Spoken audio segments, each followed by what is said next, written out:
Hi and welcome to this video. In this video I do a little bit of work on the radio wiring loom and make up the plug sockets for the headset. So join me, I'll show you how I do it. Okay, I've been doing a bit of work on the wiring loom section for the radio. It's about, I don't know, half done I suppose. This end here is all for the control head. That's all a bit long, but that's deliberate so I can actually trim it down. So I've got these temporary ties on. I'll be changing those over. So this end would be going into the radio itself, the actual box. I've got to splice into here yet, come out, produce two more earths onto that, so it can go into the plug. It's just it jumps back, so it's quite easy to do.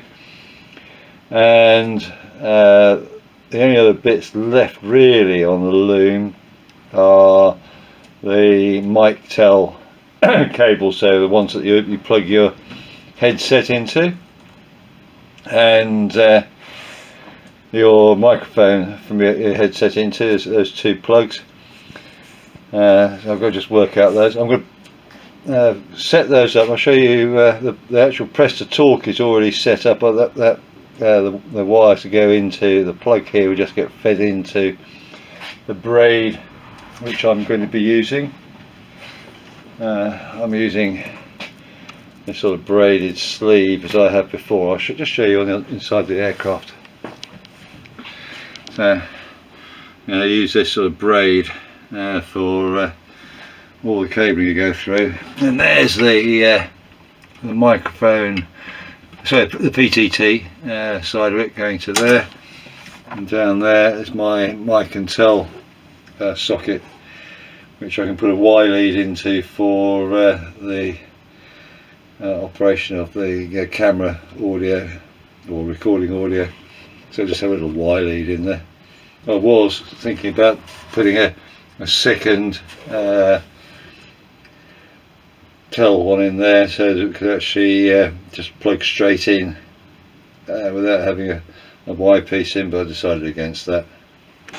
Okay, what I'm going to do now is I'm going to wire up the connections that you put your headphone sockets into, the microphone one, the small one, the mic, and the tel as it's often termed, the one for you get your sound from. So I've got these connections,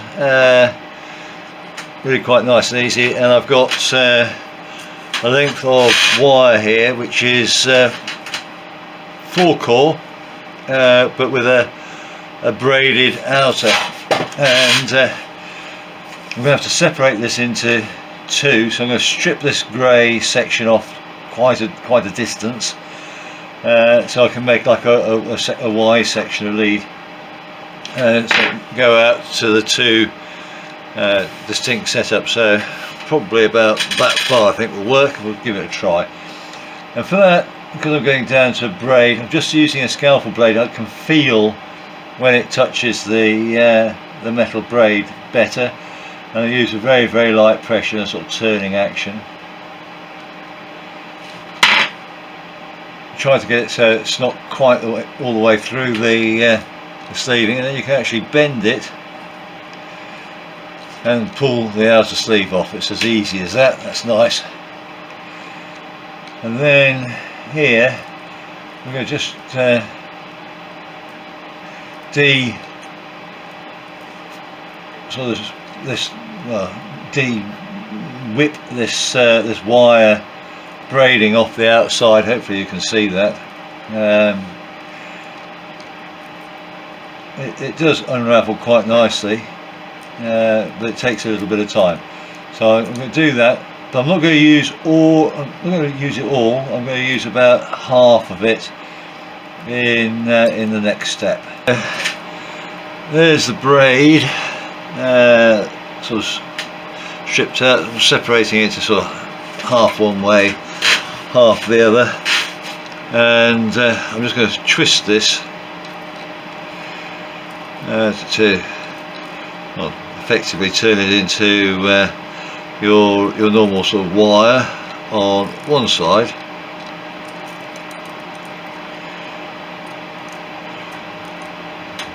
Like that should work, and then I can put that into a piece of heat shrink tube. So I'm going to take off all of that on the other side there, like that, and I'll get the heat gun.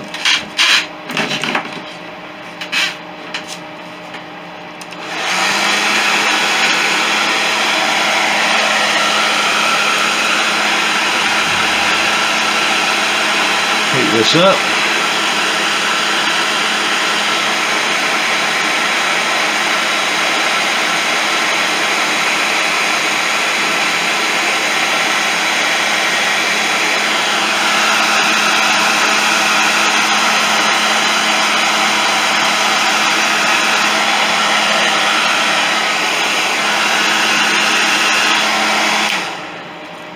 That'll do nicely. I'll get another piece of heat shrink that just fits the sleeving, the outer. I'm just going to take that down. I'll remove that from a bit of plastic that's between the braid and the outside, and I'm just going to go just a little bit and put that there, so it's capturing the end of everything. This heat shrink I've got's got glue inside as well, so it will stick everything together.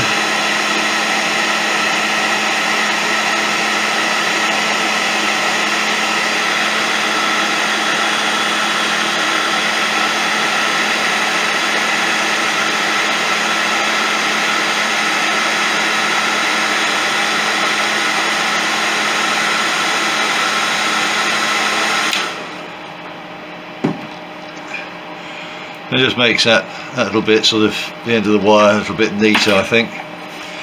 And I'm going to use yellow and brown, and that they'll go to the mic leads. And using my my wiring diagram bit that I've got here, I'll just make a note of that.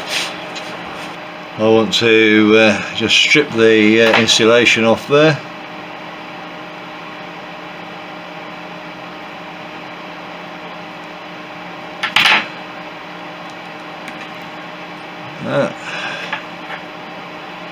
So I use the scalpel blade because I can feel when I'm touching wire. I'm less likely to cut right the way through.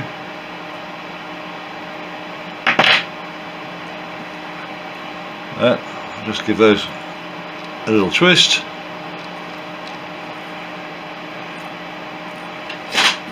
Right, before I go any further, so this is going to be the mic one. I'll end up stripping the wires there.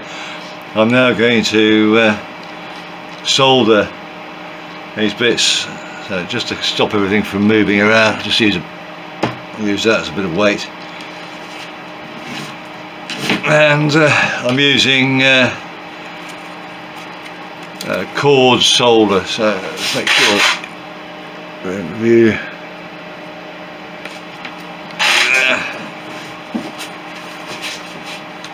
So when I'm tinning things, I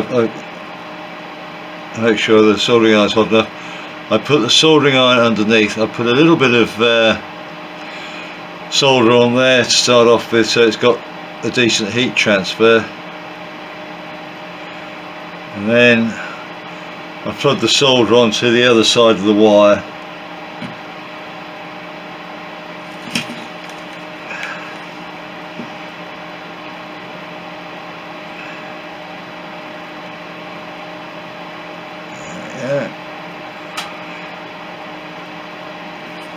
don't stick it on top, because if you stick it on top you end up with what's termed a dry joint. I'll just trim that one down a little bit more. There we go. Right, so the next bit I'm going to do is I'll tin this up, and the black and the brown will go together.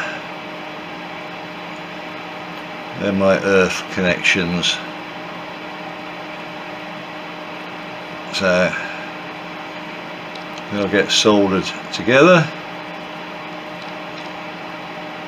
and then onto the ground connection. I just need to double check which one that is. Okay, let's see if I can demonstrate the soldering bit I'm doing here. I know which wire I want to go into which hole. I'll put a bit of sleeve over.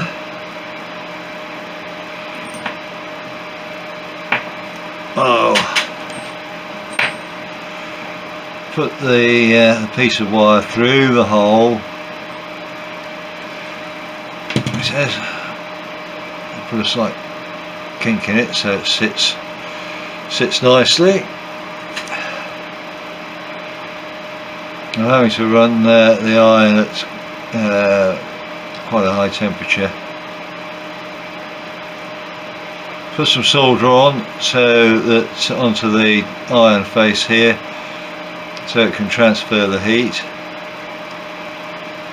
and we'll wait for the puddle to form nicely.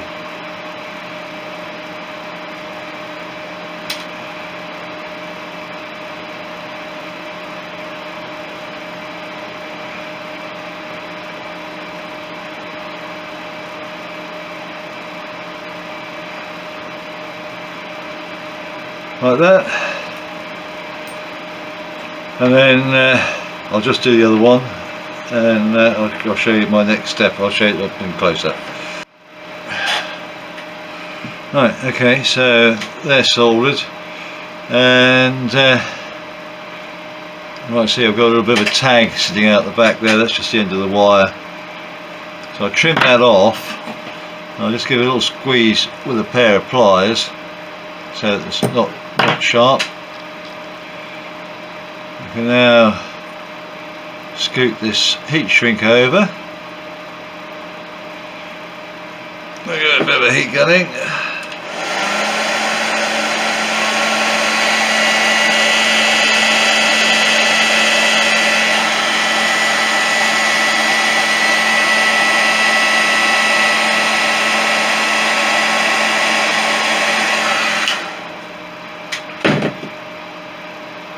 Frazzle fingers. Right, now the bit which really helps with security and everything is we'll run the cables down here, and then I'll use a tie wrap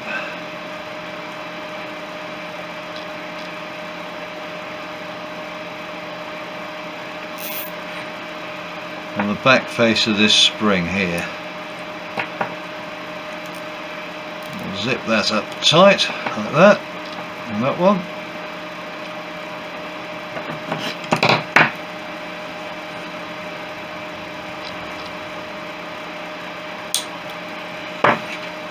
I'll trim that off, and I'll coil this one round, and I'll do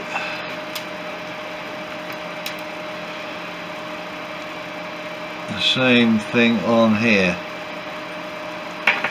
Now this is something which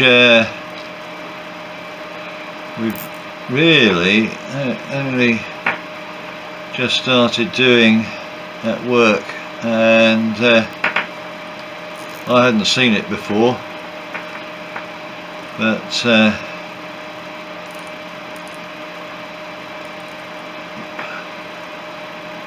what that does is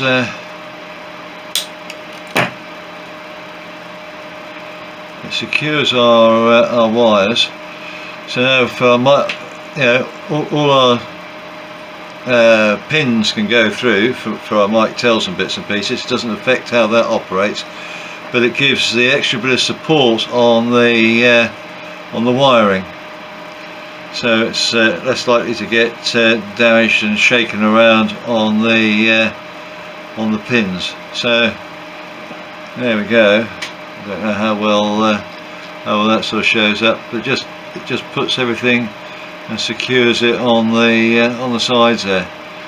So that was a new method to me, but it definitely seems to work as an idea. So those are ready now to go into the aircraft, and then the other ends will go straight into the plugs for into the plug that goes into the radio. So hopefully that's of been use to you, and we'll can deal with it a bit later. So this won't have the braided insulation over it. So there's another bit of my radio installation wiring done and dusted. Hey ho, there we go. Well, that's it for this video on a little bit of wiring loom stuff for the radio. Hopefully you'll keep fit and well and join me in the next video. Bye now. Thank you for watching. If you enjoyed the video, please hit the thumbs up. You can subscribe or even hit the little bell notification for future videos. Any comments would be appreciated, and I'll try to get back to you as soon as I can. Remember, go fly and feel the sky.